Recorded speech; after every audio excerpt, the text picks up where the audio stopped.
시청자 여러분 안녕하십니까? VOA 뉴스투데이 시작합니다. 마크 에스퍼 미 국방장관은 한국 정부의 한일 군사정보보호협정 지소미아 종료에 대한 실망 입장을 밝히며 북한과 중국 등 공동위협에 대한 미한일 3국 협력을 다시 강조했습니다. 미 국방부 고위당국자는 한국의 종료 결정을 재고할 것을 공개적으로 촉구했습니다. 김칸희 기자가 보도합니다. 기자회견에 나선 마크 에스퍼 미 국방장관은 한국 정부의 한일 군사정보보호협정, 지소미아 종료 결정과 관련한 입장을 묻는 질문에 한일 양국에 실망했다고 말했습니다. 최근 일본과 한국을 방문해 국방수장들을 만났을 때 이 문제에 대한 분명한 입장을 전했고 해결할 것을 권고했다고 강조했습니다. I remain very disappointed that both parties are engaged in this. I expressed that to my counterparts as I met with them in Tokyo and Seoul.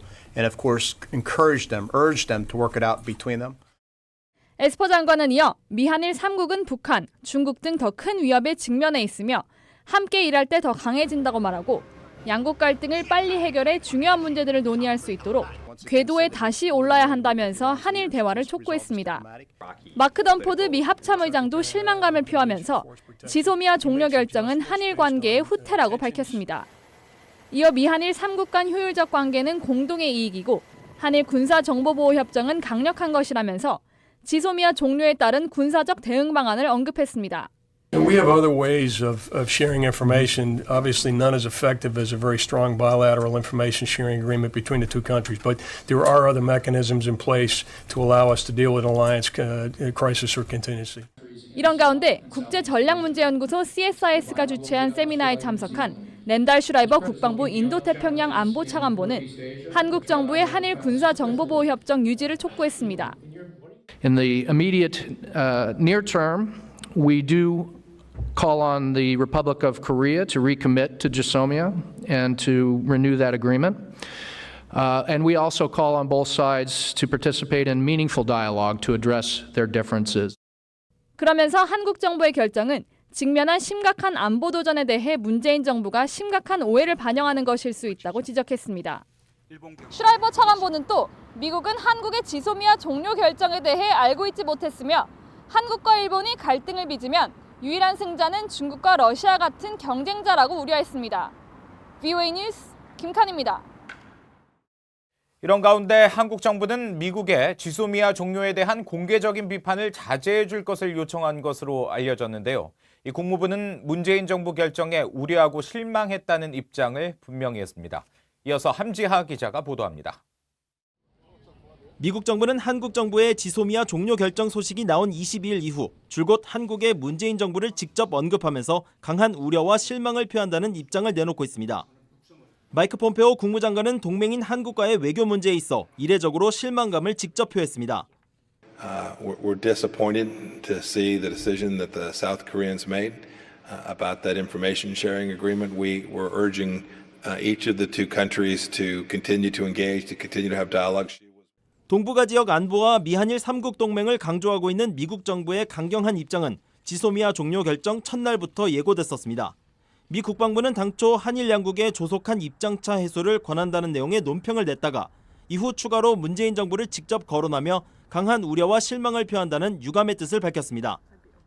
한국 정부의 결정에 미국이 깊이 실망하고 우려한다는 국무부의 모건 오테이거스 대변인도 이례적으로 주말에 트위터를 통해 한국 정부 결정에 미국은 깊이 실망하고 우려한다는 입장을 밝혔고 주한 미 대사관은 이를 한글로 번역해 공개했습니다. 이번 사안에 대한 미국 정부의 입장을 한국 국민들에게 분명히 하려는 의도로 풀이됩니다. 그러나 미국과 한국 관계의 균열을 우려하는 지적들이 이어지면서 한국 정부는 지소미아 종료와 미한 동맹은 관련 없다는 입장을 밝히고 있습니다. 그러면서 한국 정부는 해리 해리스 주한 미국 대사를 불러들인 자리에서 미국 정부의 비판 자제를 요청한 것으로 알려졌습니다. 하지만 국무부 대변인실 관계자는 이런 보도들에 대해 확인해 줄 수 없다면서도 우려와 실망이란 표현을 그대로 사용하며 기존의 입장을 재확인했습니다. 이 관계자는 미국은 문재인 정부가 지소미아를 연장하지 않은 데 대한 강한 우려와 실망을 표하면서 이 결정은 영내 안보를 훼손한다고 거듭 강조했습니다. VOA 뉴스 함지아입니다. 북대서양 조약기구 나토 사무총장이 북한과 러시아 등의 사이버 공격 사례를 열거하며 심각한 위협이라고 지적했습니다.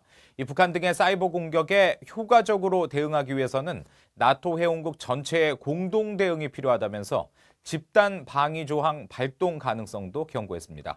조상진 기자의 보도입니다. 옌스 스톨텐베르크 나토 사무총장이 영국 프로스펙트 매거진과의 인터뷰에서 북한과 러시아의 사이버 공격 사례를 들며 그 위험성을 지적했습니다. 지난 2017년 북한 해커들이 컴퓨터 수천 대를 마비시킨 워너크라이 랜섬웨어 사건을 언급하며 당시 영국 전역의 병원 컴퓨터와 MRI 기기 7만 대 이상을 마비시켜 수많은 인명피해와 금전적 손해를 발생시켰다고 지적했습니다. 워너크라이는 사용자의 중요 파일을 암호화한 뒤 이를 푸는 대가로 금전을 요구하는 방식으로 배포 직후 순식간에 전 세계 100여 개국에 큰 피해를 입힌 해킹 사건입니다. 스톨텐베르크 총장은 이어 이런 사이버 공격이 개인 모두에게도 악영향을 줄 수 있다며 나토 역시 매일 의심스러운 사이버 공격을 받고 있다고 설명했습니다. 그러면서 심각한 사이버 공격에 대응하기 위해 나토 원장 5조에 명시된 집단 방위 조항 발동 가능성을 언급했습니다. 나토 집단 방위 조항은 개별 회원국 공격은 나토 회원국 전체에 대한 공격으로 간주해 공동 대응한다는 것으로 2001년 9.11 테러 사건 당시 나토 역사상 단 한 번 발동된 바 있습니다. 그만큼 북한 등의 사이버 공격을 심각한 위협으로 보고 있다는 것입니다. 스톨텐베르크 총장은 이미 지난 5월에도 집단 방위 조항 발동 가능성을 제기했습니다. NATO leaders have agreed that the cyber attack could trigger Article 5 of our founding treaty, where an attack against one ally is a threat is treated as an attack against us all. 스톨텐베르크 총장은 또 사이버 공격의 효과적 대응을 위해서는 나토 회원국 간 협력이 필수적이라면서 동맹국 간 긴밀한 협력과 정보 공유를 위해 벨기에 새로운 사이버 사령부를 설립할 계획이라고 밝혔습니다. VOA 뉴스 조상진입니다. 마이크 펜스 미 부통령은 트럼프 대통령이 정부 출범 때부터 이 북한의 공세에 강력히 맞섰고 지금 북한이 협상 테이블에 있다고 말했습니다. 펜스 부통령은 28일 미국 제향군인회 아메리칸 리전이 인디애나주 인디애나폴리스에서 개최한 행사에서 북한 문제에 대해 이같이 말하고 지금은 핵실험과 미국에 대한 위협이 없다고 강조했습니다. 또 트럼프 대통령의 지도력 덕분에 북한 지도자가 한국 전쟁에서 전사한 모든 미군 유해를 송환하기로 약속했다면서 트럼프 대통령과 행정부는 모든 미국 유해를 미국으로 데려올 때까지 결코 쉬지 않을 것이라고 강조했습니다. 이 북한이 심포 조선소에서 새로운 탄도미사일 잠수함을 건조하며 발사 실험을 준비 중일 가능성이 제기됐습니다. 미국 싱크탱크 전략국제문제연구소 CSIS의 빅터 차 한국석자와 조지프 버뮤데즈 연구원은 28일 북한 전문 사이트 분단을 너머에 올린 보고서를 통해 이같이 분석했습니다. 보고서는 지난 26일 이 일대에 크레인과 대형 차량, 사람들의 모습이 담긴 부두와 발사대, 지원시설 등이 담긴 위성사진을 토대로 새 탄도미사일 잠수함 SLBM 건조 정황과 시험 준비 가능성을 시사한다고 밝혔습니다. 보고서는 그러면서 이 사진들이 지난달 김정은 북한 위원장이 신형 잠수함을 시찰했다는 지난달 23일 북한 매체들의 보도를 확인시켜주는 것이라고 평가했습니다. 미국 상무부가 북한에 통신 장비를 판매했던 중국 회사를 처벌한 내용을 담은 보고서를 의회에 제출했습니다. 미 상무부 산업안전국은 최근 의회에 제출한 2018년 연례보고서에서 2017년과 18년 국가안보와 관련된 수출 규제 활동으로 중국 통신장비 회사의 대북 거래 사례를 적시했습니다. 보고서는 중국 통신장비업체 GTE가 미국산 통신장비 283개를 북한에 불법으로 반입했으며 북한에 석탄을 사들인 중국 수입업체가 GTE에 대금을 지급하고 북한은 그 비용만큼의 통신장비를 GTE 측으로부터 제공받는 편법을 동원했다고 지적했습니다. GTE는 이후 미국의 북한-이란 제재법을 위반한 점을 인정하고 약 12억 달러의 벌금을 내기로 미 정부와 합의했다고 보고서는 설명했습니다. 안토니우 구테우스 유엔 사무총장이 29일 국제 핵실험 반대의 날을 맞아 핵실험의 유산은 파괴뿐이라고 경고했습니다. 구테우스 총장은 성명에서 핵실험으로 후유증을 겪는 피해자들, 파괴된 환경과 보건, 또 경제적 타격은 아직도 완전히 회복되지 않았다면서 이같이 말했습니다. 유엔은 관련 자료에서 인류가 1945년 이후 2천여 건의 핵실험을 했지만 21세기 들어 북한만이 유일하게 6차례 핵실험을 강행해 국제 평화와 안보를 위협하고 있다고 지적했습니다. 이상으로 VOA 뉴스투데이 마칩니다. 함께해 주신 여러분 고맙습니다.